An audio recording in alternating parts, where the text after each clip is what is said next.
સુરતમાં 31ને લઈને police alert મોડમાં છે. સુરત જિલ્લામાં પોલીસ દ્વારા વાહન ચેકિંગ તેમજ બ્રીથ એનાલાઇઝર દ્વારા તપાસ કરવામાં આવી હતી.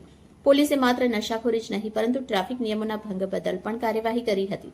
31મીની રાત્રે કોઈ અઘટિત ઘટના ન બને અને કાયદો વ્યવસ્થા જળવાઈ રહે તે માટે સુરત શહેરમાં પોલીસ એક્શન મોડમાં છે.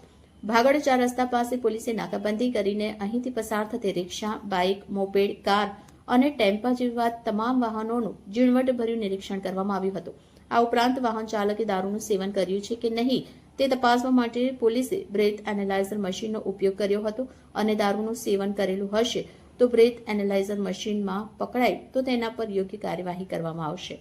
આમ 31ને લઈને સુરત શહેરમાં પોલીસ સતર્ક મોડમાં જોવા મળી છે અને પીધેલાઓને પકડવા માટે બ્રેથ એનાલાઇઝરનો ઉપયોગ પણ કરવામાં આવી રહ્યો છે.